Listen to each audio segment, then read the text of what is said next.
Noi siamo convinti che la battaglia che stiamo portando avanti, che porteremo avanti insieme, sia una battaglia per la democrazia, non solo per una questione prettamente sindacale. Noi, per quello che ci viene detto, e per quello che a voi viene detto che noi studenti siamo dei bamboccioni, non vogliamo lavorare, che siamo comodi sulle nostre poltroncine che ci sono state scavate dai nostri genitori, che non vedono l'ora di liberarsi di noi, ma che noi puntualmente teniamo con le unghie e con i denti il nostro letto nella nostra casa. A noi dicono di voi che voi non volete il bene del paese, che non volete uscire dalla crisi, che volete continuare ad avere dei privilegi, come avete detto anche prima da Cremaschi, le fabbriche come luogo di orge collettive, a quanto pare. E noi siamo convinti solo di una cosa, che insieme i lavoratori e gli studenti hanno sempre portato un cambiamento migliore per questo paese. Non è più una questione, a nostro parere, di studenti e operai uniti nella lotta, è più una questione di studenti e operai uniti per ricostruire un paese che sinceramente merita di più.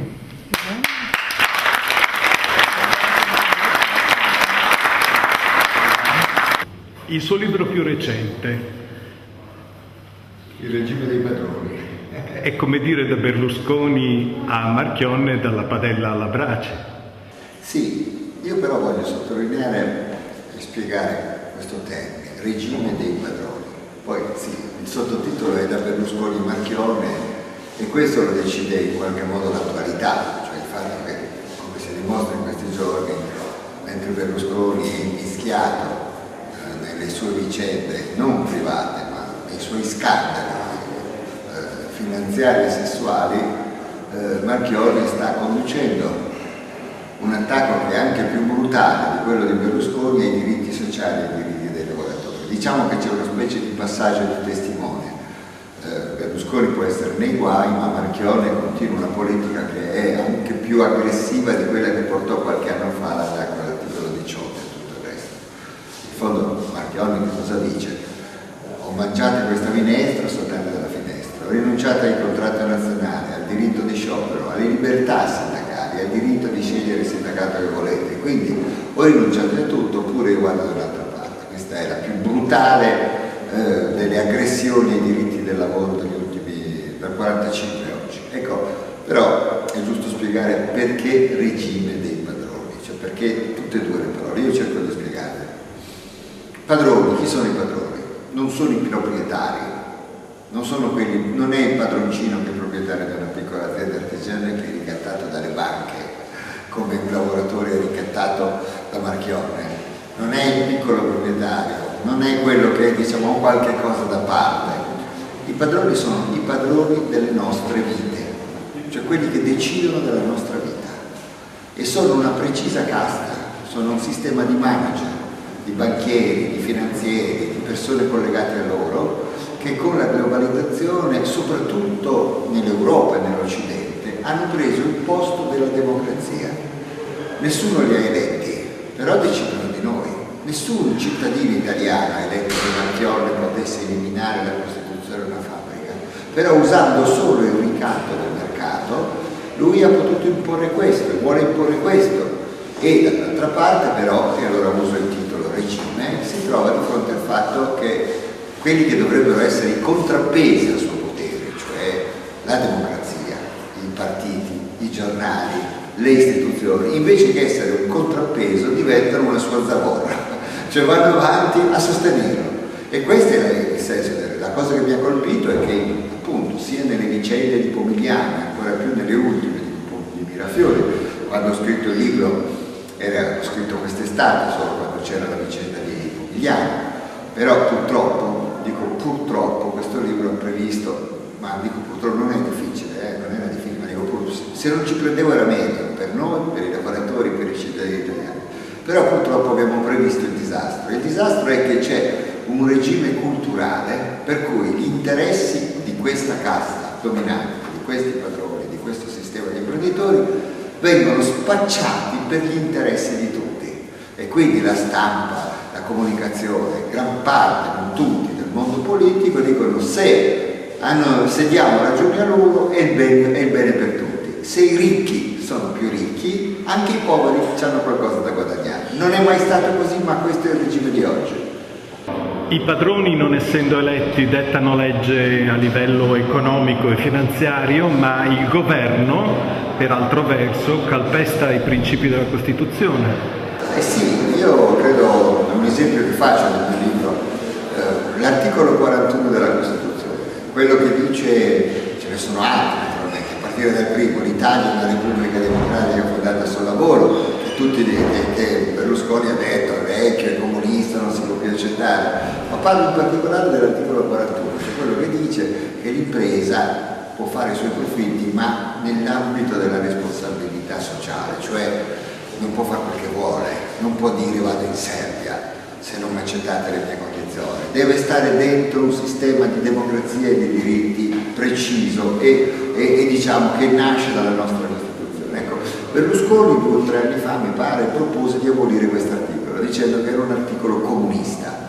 In realtà si sbagliava e si sbaglia, non è molto ferrato in queste cose, non è affatto un articolo comunista, è un articolo che nasce dalla cultura cattolica, l'idea della responsabilità sociale delle imprese è profondamente inserita nella cultura cattolica. Quindi, però bisognava abolire. Naturalmente lì ci fu un po' di dibattito e molti politici si schierarono contro Berlusconi, dichiarando anche i grandi giornali che non si poteva cancellare l'articolo 41 della Costituzione. Ecco, Marchionne l'ha abolito di fatto. Marchionne l'ha abolito di fatto. Per i lavoratori di Mirafiori e Pomigliano questo articolo non ci dovrebbe essere più, perché sono fuori dall'Italia e dalla responsabilità sociale dell'impresa. Credo che questo sia il rapporto, dici che bene il rapporto tra i due. Io credo che Berlusconi, il suo governo, una certa politica italiana ha asfaltato, diciamo così, un'autostrada cancellando riserve, paletti, diciamo, difese a tutela della democrazia. Però su questa autostrada adesso rischiano di passare Marchionne e quelli come lui che, diciamo così, vanno avanti nella devastazione dei diritti. Articolo 1, articolo 41, articolo 18 sul divieto della costituzione di associazioni segrete o di banda armata, l'articolo 36 che dice che bisogna avere una paga giusta per vivere dignitosamente, uomini e donne, l'articolo 3 che dice che non bisogna avere discriminazioni sui luoghi di lavoro. Come si fa a uscire da questa morsa, da questo strangolamento, da questa convergenza fra padronato e governanti di questo tipo? Bisogna sconfiggerlo questo regime, da solo non se ne andrà, noi abbiamo cominciato come Fiore con i nostri no, ma è chiaro che occorre costruire un grande movimento che li sconfigga. Bisogna, quando loro minacciano di dire o è così o ce ne andiamo, bisogna dire andate, la vostra politica non va bene per noi, bisogna sconfiggerli, bisogna uscire da questo ricatto della globalizzazione. Ed è possibile farlo. Ci sono paesi che non lo accettano, ci sono paesi che lo subiscono. Noi dobbiamo stare con quei paesi che non lo accettano, quindi bisogna ricostruire i poteri della democrazia, della cittadinanza e ci vuole una enorme giustizia sociale, l'opposto di quello che c'è stata fino adesso.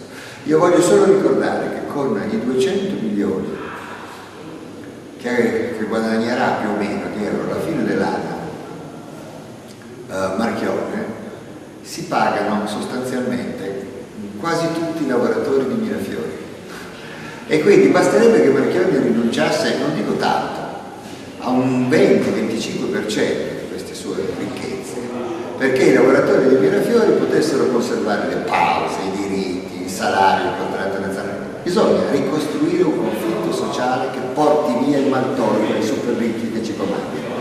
Marchionne è uno, ma c'è tutta una gerarchia di superpagati. Allora la domanda è il momento adesso di chiedere la realizzazione di una politica dei redditi che stabilisca dei massimi? Per il sistema pubblico sicuramente. Noi abbiamo poi in Italia anche delle ulteriori deformazioni, è bene ricordarlo, cioè noi abbiamo una classe politica strapagata. Non si può diventare ricchi facendo politica. Questa è una cosa in più che c'è in Italia, cosa che io rispetto ad altri paesi. Chi fa politica dovrebbe, secondo me, essere pagato, non dico come un operaio, mi contenderei come un impiegato medio, non di più. Però il resto davvero è solo scandalo. Però è chiaro che questo non è che ci risolve il problema, ma dà il senso di una moralità che poi va applicata a tutti. E allora io penso sì, occorre ricostruire un sistema fiscale, questo mi interessa soprattutto, perché qui non si tratta solo, le retribuzioni di Marchionne non sono solo le sue paghe, ma sono le azioni che gli vengono regalate, quindi bisogna rimettere le tasse sulla speculazione finanziaria. Marchionne le tasse lui paga le tasse in Italia sullo stipendio che prende, che pure è altissimo, però su tutte le azioni che incassa le tasse le paga in Svizzera. Quindi è chiaro che occorre una operazione fiscale di fondo che, ripeto, sottraga il maltolto a quel 10% di italiani che oggi ha la metà della ricchezza del paese.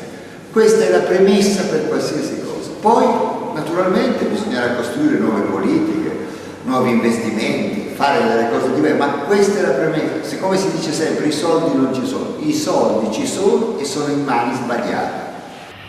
Allora parliamo di un secondo elemento, oltre che la perequazione economica, la questione della distribuzione del lavoro. È mai possibile aspettarsi che un qualsiasi governo da un'autorità e da un luogo centralizzato possa realizzare il principio costituzionale del diritto al lavoro di tutti, oppure bisogna pensare a delle autorità decentrate, periferiche, che in qualche modo governino il nuovo pieno lavoro per tutta la manodopera disponibile? No, io qui dico, nel libro ho un'idea precisa, naturalmente solo un'idea, però penso che questa è la dimensione. Noi sicuramente c'è un problema di essere più vicini al territorio, ma c'è anche una dimensione nella quale certe scelte si possono prendere. Questa dimensione è l'Europa. Noi oggi fino adesso abbiamo un'Europa in mano alle banche, ai banchieri e alla speculazione. Allora dobbiamo dircela così: se domani in Europa si decidesse che per assorbire la disoccupazione, quella dei giovani, eccetera, eccetera, l'orario medio europeo deve andare a 30 ore settimanali, non fallisce nessuno in Europa, perché c'è ricchezza sufficiente per ridurre drasticamente l'orario del lavoro. Invece noi siamo di fronte a un'Europa dove c'è chi va e chi ha, ci sono lavoratori in cui vengono imposte le 50 ore, come si vuole imporre a Mirafiori, e i precari e i giovani in mezzo alla strada. Ecco, questo è il primo punto. Io penso che bisogna ripensare a una generale riduzione dell'orario del lavoro e sono convinto che in Europa ci sono le condizioni, le ricchezze, gli investimenti sufficienti per farla senza che, come si dice, il sistema crolli. Non crollerebbe un niente, crollerebbero un po' di guadagni di super ricchi. Lavorare meno per lavorare tutti. In condizioni però di dignità, perché questo sta già avvenendo oggi. Con la precarietà questo principio in parte è già stato applicato, cioè nel senso che i giovani vengono assunti con contratti da 10 ore al mese, non so, e quindi lavorano meno, ma lavorano in condizioni di assoluta perdita della dignità, cioè quindi lavorare meno, lavorare tutti con gli stessi livelli di dignità e di uguaglianza. C'è una prospettiva nei prossimi immediati anni, è la riduzione della disponibilità di risorse energetiche tradizionali, gas, petrolio in particolare. E allora c'è la proposta in Italia dell'energia nucleare, ma non marcia invece quell'altra proposta dei movimenti di base, dei movimenti ambientalisti, che sono le energie rinnovabili. Come si fa a ottenere una politica seria di energetica collegata al territorio e collegata all'occupazione? Ma questa è la dimostrazione del fatto che se non si sconfigge un sistema di potere non si cambiano le cose, non basta avere la proposta giusta, perché bisogna sapere che la proposta giusta è osteggiata da chi comanda la borsa, la finanza e il potere politico. Il nucleare è un esempio classico, sono migliaia di miliardi di investimenti per un'energia che non è sicura e che in realtà dà lavoro a pochissime persone. Le energie rinnovabili sono anch'esse migliaia di investimenti, ma darebbero lavoro a milioni di persone. Però è chiaro che bisogna scegliere tutte e due le cose, non si possono fare, e si preferisce quell'altra che come infine dà un guadagno immediato a una ristretta casta di persone, al regime dei padroni. Quindi io credo che noi siamo arrivati a un punto in cui bisogna proprio affrontarlo questo regime, bisogna rovesciarlo, perché se non rovesciamo lui noi ci troveremo di fronte a una società che regredisce in una maniera pazzesca e che cancella qualsiasi prospettiva di un futuro dignitoso.